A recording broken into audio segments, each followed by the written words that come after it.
ሰላም ሰላም ቅዱሳን እንዴት ናችሁ? ደህና ናችሁ ወይ? እኔ እግዚአብሔር ይመስገን በጣም ደህና ነኝ።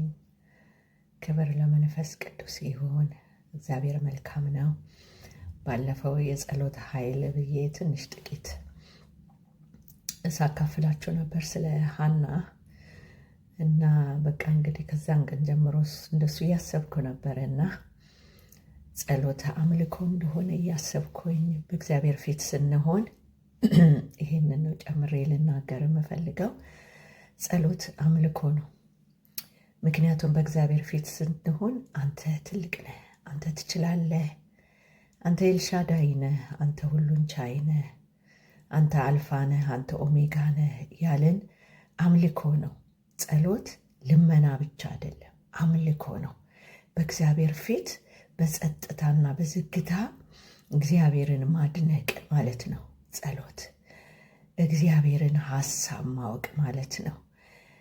እግዚአብሔርን መፈለግ፣ ፈልግሃለሁ፣ ታስፈልገኛለህ፣ ያላንተ መኖር አልችልም፣ ያላንተ መውጣት መግባት አልችልም፣ አንተ ሁለንተናዬ ነህ ማለት ነው እና በጸሎት እንድንተጋ በጣም ሁለተኛ ከሐና ውጭ ደግሞ የሚያስተምረኝ ብዙ በመጽሐፍ ቅዱስም ቢኖሩ ቆርኔሌዎስ በጣም ይገርመኛል እና እግዚአብሔርን የሚፈልግ ልብ ነበረው። ሰዓቱን ሳያጓድል እግዚአብሔርን የሚጠይቅ፣ እግዚአብሔርን የሚያመልክ፣ እግዚአብሔር የሚፈልገውን የሚያደርግ ሰው ነበር።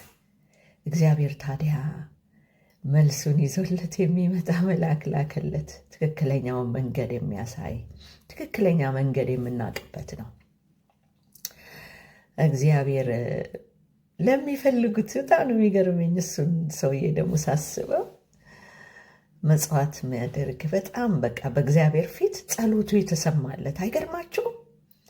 ጸሎቱ የተሰማለት እግዚአብሔርን ከውስጥ የሚፈልግ የነበረ ለእግዚአብሔር ንጹሕ መስዋዕትን የሚያቀርብ የነበረ ነው እና መልአኩን ላከለት እና ትክክለኛውን መንገድ ደግሞ የሚያሳየው በጣም ነው የሚገርመው። ጴጥሮስን እዛ ጋር አዘጋጀለት። ኢየሱስ ክርስቶስ ጌታ ነው። እናንተ እግዚአብሔር ለሚፈልጉት መንገድን ያሳያል፣ ለሚሹት ጸሎትን ይሰማል። በየትኛውም ነገር ውስጥ ሆናችሁ የምትጸልዩ፣ በየትኛውም ከነፍሳችሁ እግዚአብሔርን የምትፈልጉ፣ በየትም ስፍራ ያላችሁ በቃ እግዚአብሔር ወደ እናንተ መልአኩን ይልካል። ይህ ምስራችን መንገድ እንዴት እንደሆነ መንገድ እንዴት በትክክለኛው መንገድ እንዴት መሄድ እንደሚገባችሁ የሚያስተምር የሚያሳይ የእግዚአብሔር ጸጋ በክርስቶስ ኢየሱስ የተገለጠው ወደዛ ወዳላችሁበት ስፍራ ይመጣል። ሃሌሉያ! ወዳላችሁበት ስፍራ እግዚአብሔር ልብን ስለሚያይ አይገርማቸውም? በመጽሐፍ ቅዱስ እግዚአብሔር ያሸተታቸው መስዋዕት ኖህ ከመርከብ ከወጣ በኋላ መሰዊያን ሰራ እና በእውነት ይገርማል። እግዚአብሔር ደስ አሰኘው፣ መስዋዕቱን አሸተተለት። መስዋዕታችሁ በእግዚአብሔር ፊት የተሸተተ ይሁን። በማንኛውም መልኩ መሰዊያን ሰርታችሁ በምታቀርቡት ምስጋና፣ ጸሎት፣ ምልጃ ብዙ ነው ጸሎት ውስጥ ያለ ነገር እና እግዚአብሔር መስዋዕታችሁን ያሸት ለትውልድ ኪዳን የሚሆን ሃሌሉያ!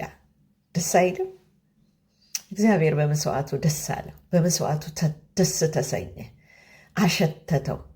እግዚአብሔር ደስ ተሰኘበት፣ ተቀበለው። ስለዚህ ኪዳን አደረገ፣ ትውልድ የሚቀጥልበት ትውልድን እንደገና እግዚአብሔር ሃሌሉያ የሚያስቀጥል የእግዚአብሔርን እጅ አመጣ እና እግዚአብሔር ለትውልድ እንዲራራ የሚያደርግ ትውልድን እንዲቀጥል የሚያደርግ የምልጃ ጸሎት መማለድ፣ ለእናንተ ብቻ ሳይሆን ለትውልድ መማለድ። አንደኛ እኛ ስንጸልይ በምንፈልገው ትክክለኛውን አቅጣጫ እንደ ቆርኔሌዎስ ያሳየናል፣ ይልክልናል፣ ሰው ቃሉን ይልክልናል። ሃሌሉያ! በሚገባን ልክ እግዚአብሔር መንገዱን ይመራናል፣ ወደ እውነት ያስገባናል፣ ወደ እውነት ይመራናል። መንፈስ ቅዱስን ይልክልናል። መንፈስ ቅዱስ ሲመጣ ትክክለኛውን መንገድ በክርስቶስ ያለውን ሐሳብ በእኛ እንዲገለጥ ያደርጋል። ሁለተኛ ደግሞ እግዚአብሔር ደስ ሲሰኝ ለትውልድ ምሕረት ያደርጋል። በጸሎታችን አያችሁ፣ ምሕረት አደረገ። ቀጣይ ትውልድ እንዲራመድ እግዚአብሔር ኪዳን አደረገ። በምልክት ኪዳን አደረገ። ታውቃላችሁ፣ ቀስተ ደመና። ሁለተኛ ምድርን እንደዚህ አላረግም ብሎ እግዚአብሔር ቃል ገባ። በአንድ ሰው በሰዋው በታዘዘው መሰዊያም ባደረገው በእግዚአብሔር ፊት ምስጋናን ባቀረበው በእግዚአብሔር ፊት ታዞ እግዚአብሔርን በፈለገው ሰው ከሰራው ስራ የሚያሳርፍ የእግዚአብሔርን አጀንዳ የሚያስቀጥል ጸሎት ነው የጸለየው። አይገርማችሁ? በጣም ነው የሚገርመው። ደስ ይላል። ሃሌሉያ ሃሌሉያ። ምሕረትን የሚለምን ምሕረትን ለትውልድ የሚቀበል ሶስተኛ ስምዖን በመንፈስ ተረድቶ በዛው በስፍራ የትውልድን መጽናናት መንፈስ ቅዱስን እንሰማለን። በመሰዊያችን ላይ ሆነን መንፈስ ቅዱስን መስማት ይሆንልናል። መንፈስ ቅዱስ ደግሞ ከእኔ ያለውን ወስዶ ይነግራችኋል፣ ይመራችኋል። ወዴት? ወደ እውነት። ሲናገር ከራሱ አይናገርም ይላል። ሃሌሉያ። እስከ ዓለም ፍጻሜ ከእኛ ጋር ያለ ለርስታችን መያዣ ሆኖ የታተመብን የተወለድንበትን ያንን እውነት የሚገልጥልን ፍሬያማሞች እንድንሆን የሚረዳን የመንፈስን የጸጋን ጉልበት እንቀበላለን። በእምነት ወደዚህ ወደ ጸጋው ዙፋን ስንቀበል ሊረዳን በድካማችን የሚችል ሃሌሉያ። ጸሎት በጣም ነው ደስ የሚያሰኘው። ለሰው ከምናማክር አብዛኛው ነገር አያስፈልግም ማለት አይደለም፣ ግን ሞርኛ ብንፈልገው በእውነት እግዚአብሔር ለሚፈልጉት ይገኛል፣ ለሚሹት ይገኛል፣ ይገለጣል እና ቃሉን ይልክልናል፣ መንፈሱን ይልክልናል፣ ያጽናናናል፣ ያበረታናል፣ ያሻግረናል፣ የጩኸታችን ድምፅ ይራራልናል። እግዚአብሔር መልካም ነው በእውነት። ራሳችንን ፈልገው እስቲ እንጠጋው። በዚህ ዘመን ቅዱሳን እንጠጋው እስቲ። እግዚአብሔር ሆይ ምን ላደርግልህ ትወዳለህ? በፊትህ አለው፣ በመሰዊያው ፊት አለው። ሃሌሉያ። እግዚአብሔር ራሱን ይገልጣል፣ ኤልሻዳይነቱን። አንተ ትልቅን፣ አንተ ምንጭነ፣ አንተ አባትነ፣ በሰማይ የምትኖር አምላካችን አባታችን፣ ስምህ በመካከላችን ይቀደስ። ያንተ ሐሳብ፣ ያንተ መንግስት ባካሄዳችን፣ በኑሯችን፣ በህብረታችን ትምጣ።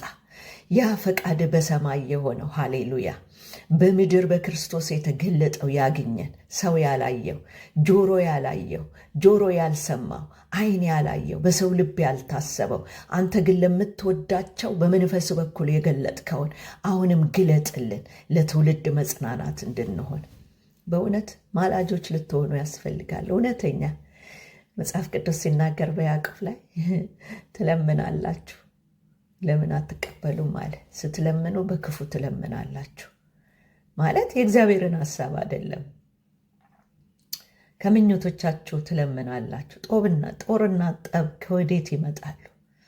በቃ ከምኞቶቻችን ውስጥ አንደበቶቻችን እንዲቀደስ የፍጥረትን ሩጫ እያቃጠለ ያለ የቅዱሳን አንደበት፣ እኔ በውጭ ስላሉት አይደል፣ የቅዱሳን አንደበት ወንድም ላይ የሚቆጣ የወንድምን ገበና ስለማንጸልይ እኮ ነው፣ ወሬኞች ስለሆንን አደባባይ እያወጣን የምናሰጣው እንጂ የፍቅር ብዛት፣ እንዲያውም ፍቅር የኃጢአትን ብዛት ትሸፍናለች። እና ሸፍነን ጌታ ሆይ ማረው፣ ከሳተበት መልሰው። አያችሁ፣ መሰዊያው ላይ የሚገኝ እንደሱ ነው የሚሆነው። ሐና መታ መሰዊያው ላይ ኤሊ ቢደነዝዝም እነዛን ባይቆጣም እሷ ጋር የለመደው እዛ መሰዊያው ጋር ሰካራሞች መሰለኝ የሚመጡት ካነጋገሩ የስካርሽን ያላት። እሷ ግን መጥፎ አልመለሰችለትም። ለምን? የእግዚአብሔር በረከት ስርዓት ስለሆነ በሱ በኩል ነው። ምንም ቢሆን መሪ ነው። መሪን አስቀምጦ መሪን ማንጓጠጥ እግዚአብሔር ሃሌሉያ። መሪን የሚቃወም የእግዚአብሔርን ሕግ ይቃወማል ይላል። ብዙ ስለማናነብ ማውራት ብቻ ከዛዛ መሮጥ ስለሆነ በጣም እንስታለን እና እርዳን ብለን ምን ማልደው ትውልድ አስታልፎ የሚሰጠን ነገራችን ድምቅ ብሎ የሚሄደው እግዚአብሔር ፊት ስንገኝ ነው። ቅዱሳን ይሄ 2018 በፈረንጆቹ 2026 እግዚአብሔር ፊት መገኘት ይሁንልን። በዚህ ባርከን እኔና እናንተ ልጆቻችንን ትውልዱን እግዚአብሔር እንዲያርጎ ይባርክልን። ለተጠራንበት ዓላማ የምንጸና ያድርገን። ጸጋን የምንቀበል ያድርገን። ተባረኩልኝ ቅዱሳን።